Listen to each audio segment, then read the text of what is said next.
శుభకార్యాలకు పూజార్ల కోసం వెతుకుతున్నారా? ఇక నుండి అవసరం లేదు. పూజారీస్.com లో అతి తక్కువ ధరలకే పూజార్లను ముందే బుక్ చేసుకోండి. వెంటనే కాల్ చేయండి. గోధూళి దూసరిత కోమల గోపవేశం గోపాల బాలక శతైరనుగమ్యమానం సాయంతనే ప్రతిగృహం పశుబంధనార్థం గచ్చంతమచ్యుత శిశుం ప్రణతోస్మి నిత్యం. భాగవత కథాసుధకి స్వాగతం. ఇంద్రుడు గోకులం మీద కోపంతో సంవర్తకములనే మేఘాలని, ప్రళయకాలంలో మాత్రమే వదిలిపెట్టే మేఘాలని ఈ గోకులం మీదకి వదిలిపెట్టి మీ ఇష్టారాజ్యంగా వాన కురిపించండి, మీ వెనకాల మరుత్తులు వస్తారు, నేను కూడా ఐరావతాన్ని ఎక్కి వస్తాను, వీళ్ళ సంగతి ఏమిటో చూద్దామన్నాడు. అనేసరికల్లా ఏముంది, వదిలిపెడితే చాలు, నీకు అవకాశం ఇస్తున్నాను, రెచ్చిపో అంటే ఎవరైనా సరే అవకాశం ఉన్నంత మేరకు వెళ్ళిపోతారు ముందుకి. ఈ సంవర్తక మేఘాలు కారు మబ్బులు కమ్ముకున్నాయి గోకులం మీద. ఉన్నట్టుండి విపరీతమైన మేఘాలు, పెద్ద జంఝామారుతాలుగా గాలి, ఆ తర్వాత ఏనుగు తొండంతో కురిపిస్తుందా అనేటువంటి పెద్ద విపరీతమైన వాన. అక్కడి నుంచి గాలికి తోడుగా శిలలు రాలి పడుతున్నాయేమో అనిపించేంత పెద్ద పెద్ద వడగళ్ల వర్షం. వడగళ్ల వాన అంటే ఏదో ఉన్నట్టుండి ఎర్రటి ఎండ సడన్గా ఒక్కసారి వాన వచ్చి 1 గంట 2 గంటలు కురిసి ఆగిపోతుంది. తర్వాత ఇంకా పడ్డానికి ఏం ఉండదు. కాకపోతే వీళ్ళు ఎట్లా చేశారంటే ఇలా రోజుల తరబడి రాళ్ల వర్షం పడుతూ ఉండటమే. ఈ శిలల పైనుంచి చిన్న చిన్న వడగళ్ళు పడితేనే మొక్కమోడు సర్వనాశనం అయిపోతాయండి, పంటలు సర్వనాశనం అయిపోతాయి, అదురు వచ్చేస్తుంది జంతువుల్లో.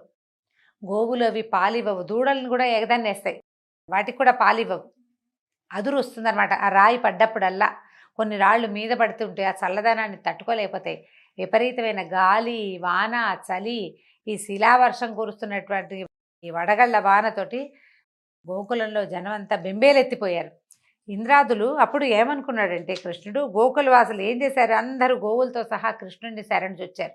నువ్వు ఇంద్రుడికి యజ్ఞం వద్దన్నావు, నువ్వు చెప్పినట్టుగా ఈ యాగం చేసేసరికల్లా ఇగో ఈ ఉత్పాతం వచ్చింది, ఇప్పుడు ఏం చెయ్యాలని కృష్ణుడిని శరణుజొచ్చారు. వాళ్ళు రాజు దగ్గరికి వెళ్ళల, నందుడి దగ్గరికి. కృష్ణుడి దగ్గరికి ఎందుకు వచ్చారంటే అతను అతిమానుషమైన చాలా క్రియలు చేస్తున్నాడు. అప్పటికి ఎంతమందో రాక్షస సంహారం చేశాడు. ఎన్ని విధాలైన మాటలు, అతని ప్రతి చేష్ట ఒక దివ్యమైన చేష్టగానే తెలుస్తూ ఉంది. దాంతో అందరూ అతని పాదాలు శరణుజొచ్చారు. ఏదో ఒకటి ఉపాయం చేయమంటే ఈయన ఏమనుకున్నాడంటే, ఇంద్రాదులు మేము లోకాలను పాలిస్తామనే బలంతో గర్వించి ఉన్నారు.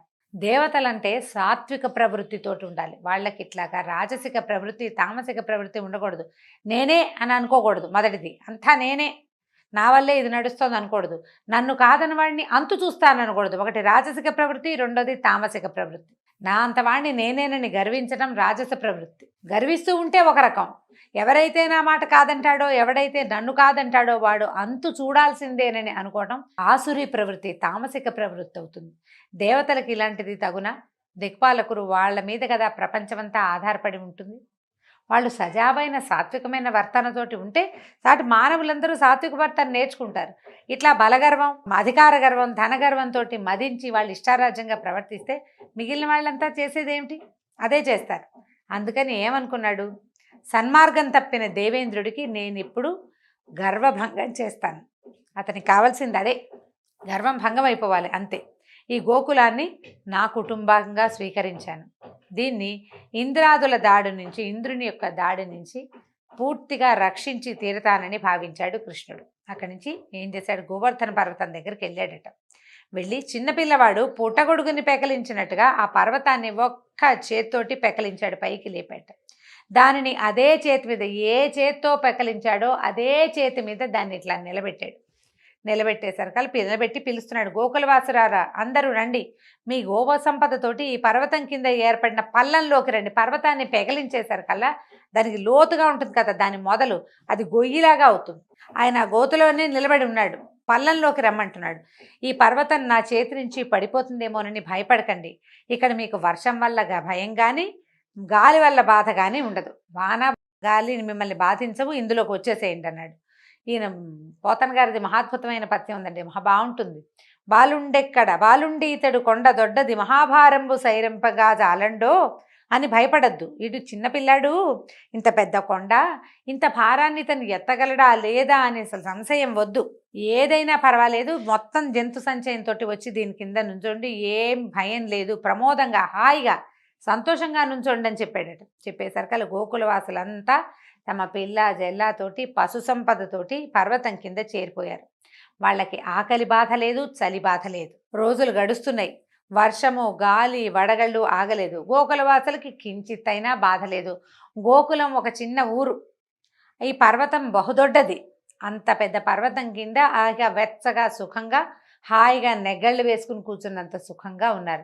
ఆకలి బాధ లేదు, చలి బాధ లేదు. చలి లేదు, ఆకలికి ఏముంది, కుటుంబం అంతా ఇక్కడే ఉంది. ఆవులు లోపలే ఉన్నాయి. ఏమైనా 4 రాళ్ళు పెట్టి పొయ్యి వెలిగించుకుని మంట చేసుకుని తిన్నారో ఏమో వాళ్ళు. లేదా భగవన్మాయా విలాసంతో ఆకళ్ళు దప్పులు లేనే లేవు. స్థిమితంగా ఉండిపోయారు. అయితే ఏమైంది, గోకులవాసులు ఆశ్చర్యపోయి చూస్తూనే ఉన్నారు. ఏమిటి, రోజులు గడిచిపోతున్నాయి, తెల్లారిపోతుంది, రాత్రి అయిపోతుంది. వారం రోజులు గడిచిపోయినాయి. కృష్ణుడు కదలకుండా మెదలకుండా నిలబడ్డాడు. ఏ శ్రమ లేదు. గొడుగు పట్టుకున్నంత సింపుల్గా ఈ కొండని గొడుగల్లే ఎత్తేసేసాడు. వారం రోజులు ఎడతెరపి లేకుండా వర్షం పడిన గోకులంలో ఎవ్వరికీ కించిత్తు బాధ కానీ నష్టం కానీ కలగలేదు. వాన వల్ల ఇబ్బందులు చాలా ఉంటాయండి. వ్యవసాయదారులు, పశు ఆధారిత కుటుంబాల వాళ్ళు నిజంగా ప్రత్యక్ష నరకం వర్షాకాలం వస్తే. ఇది పల్లెటూళ్ళలో ఉన్న వాళ్ళందరికీ తెలుస్తుంది. గుడ్లు పాలు ఇవ్వవు. సాయంకాలం అయ్యేసరికి ఈగలు ముసిరిపోతాయి. చలి, వర్షం వల్ల పరమ చీదరగా ఉంటుంది.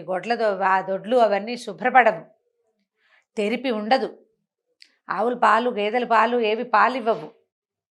విసుగు పుట్టిపోతుంది. తర్వాత వీళ్ళు వంట చేసుకోవడానికి ఏ రకమైన సాధనాలు దొరకవు. అన్నీ తడిసిపోయి ఉంటాయి. నిప్పు రాజుకోదు ఎప్పటికీ.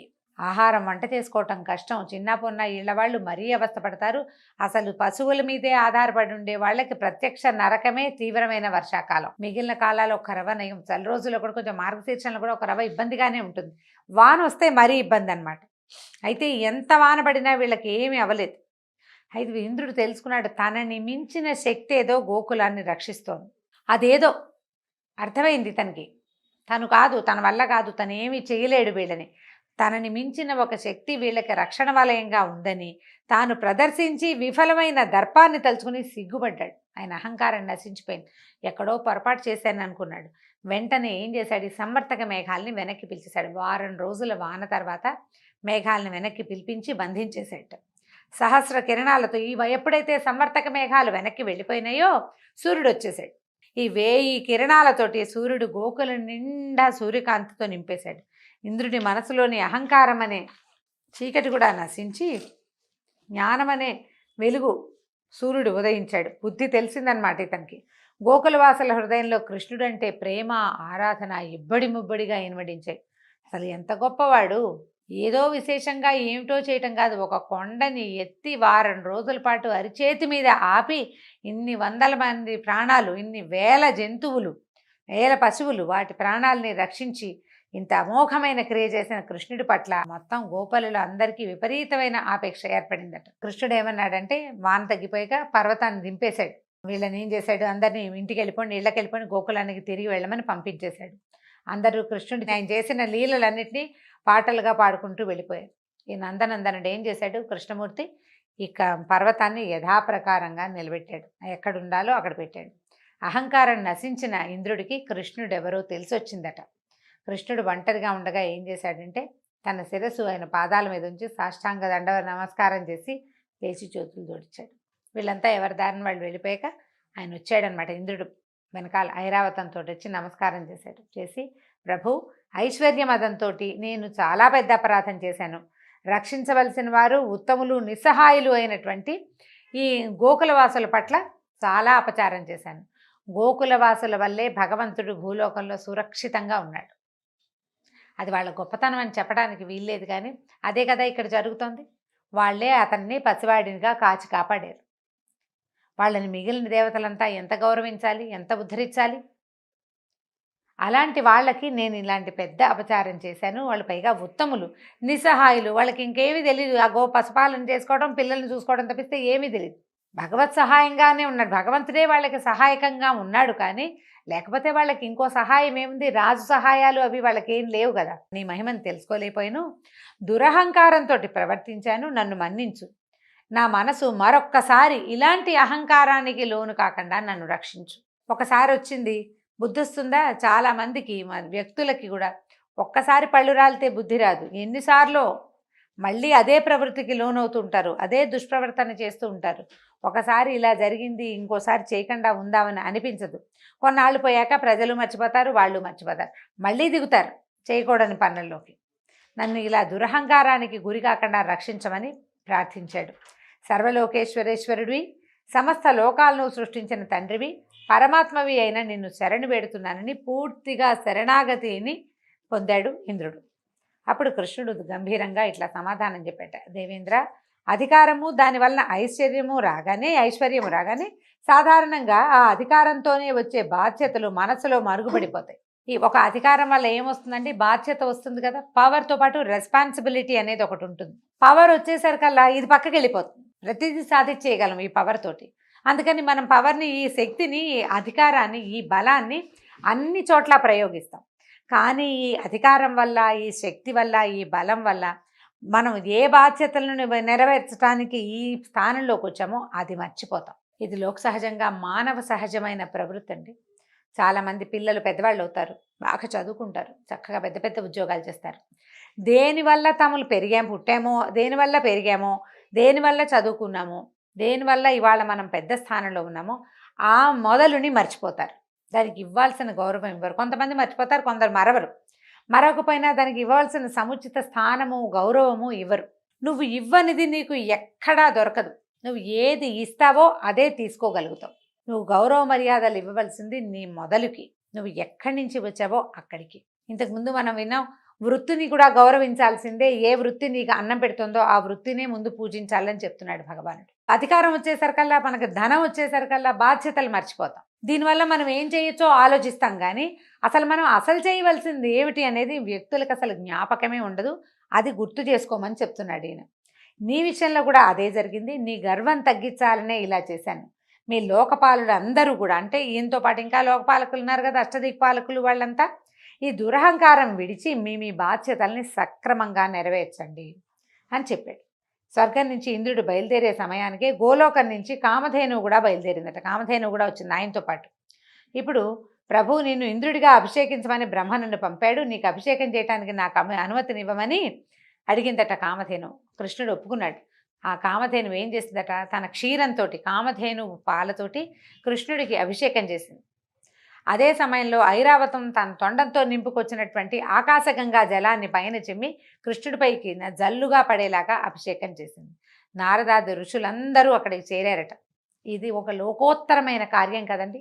గోవర్ధనోద్ధరణం అంటే వ్యక్తులని రక్షించడానికి భగవంతుడు తనంతట తను పూనుకోవటం. శరణాగతిని పొందిన వాడిని రక్షించడానికి భగవంతుడు బాలుడి రూపంలో ఉన్నా కూడా ఆయన చెయ్యని క్రియ లేదు. మనకి ప్రార్థించటం రావాలంతే. ఆ ప్రార్థన త్రికరణ శుద్ధిగా ఉండాలి. భాగవతంలో ఎన్నో కథలు ఇలాంటివి కనిపిస్తాయండి. నిష్కామంగా త్రికరణ శుద్ధితోటి భగవంతుడిని పూజించిన వాళ్ళు, ధ్యానించిన వాళ్ళకి భగవంతుడు అట్లా ప్రత్యక్షమైపోతాడు.